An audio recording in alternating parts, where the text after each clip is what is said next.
देखो एक बात है, घर को छोड़ पाना बड़ा मुश्किल है, पर घर में भी रह करके भगवान का भजन हो सकता है। एक बार एक गृहस्थी जीव के पास में एक संत आए और उन्होंने संत को दंडवत किया।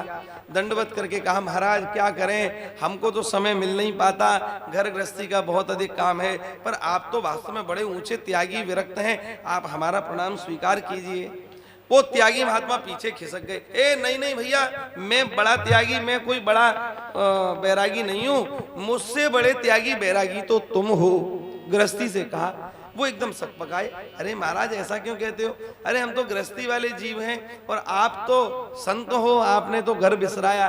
बोले मैंने तो छोटे से संसार को छोड़ा है, पर मुझसे बड़े त्यागी तुम इसलिए हो क्योंकि वो संसार जिसने बनाया उस परमात्मा को तुमने छोड़ दिया है। समझ में आई बात? परमात्मा को छोड़ दिया इसलिए तुम ज्यादा बड़े विरक्त हो, तुम ज्यादा वैरागी हो। हम तो महाराज हमने तो छोटा सा संसार छोड़ा है, अदना सा। भैया संसार को छोड़ना बड़ा कठिन है, पर देखो इन्होंने सुंदर सेवा पधराई है।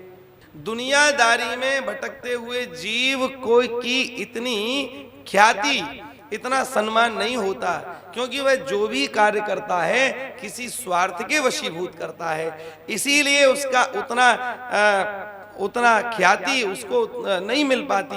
लेकिन ध्यान दें, जिसने सब कुछ त्याग दिया और जिसने प्रभु को स्वीकार किया, आप देखो जितने संत अपना घर छोड़ छोड़ करके वृंदावन आए, चैतन्य महाप्रभु जी आए, तो आज उनका नाम लेकर के लोग नदियां जाते हैं और नदिया की जमीन में लोटपोट होते हैं, क्योंकि चैतन्य महाप्रभु जी का संपर्क उस गांव से रहा है। तात्पर्य ऐसी अद्भुत ख्याति कि उन्होंने वहां छोड़ा और भगवान को अपनाया, तो ऐसी ख्याति बनी कि प्रभु संपूर्ण संसार उस स्थान को उनके संबंध के कारण जानने लगा। संबंध जुड़ा हुआ है।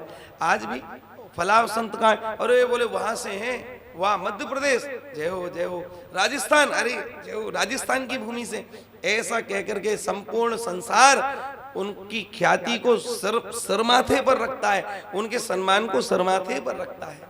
पर कितना भी धनाढ्य व्यक्ति हो, उसको भी रास्ता चलता कह जाता है, अरे होगा साला अपने लिए, ऐसा बोलते हैं लोग, अरे होगा अपने लिए, हैं धनाढ्य, हमें क्या मतलब। पर कोई अगर विरक्त है, कोई भगवान का प्रेमी है, तो चलते हुए भी निकल के कोई जाएगा तो कहेगा भगवान के प्रेमी यहाँ रहते हैं, प्रणाम, आपको प्रणाम। वो इतने सदाचारी, इतने सज्जन हैं, साहब क्या पूछिए, अद्भुत जीवन है, ऐसा कहकर के लोग तारीफ करेंगे। पर धन के द्वारा, बल के द्वारा, ये बल भी महाराज समाप्त हो जाता है। बड़े बड़े पहलवान को फुंसी हो जाए तो महाराज चित्त करवा देती है। ये शरीर को कितना भी आप सजा लो, पर ये शरीर का चर्म जो है ये धीमे धीमे क्रश होगा ही।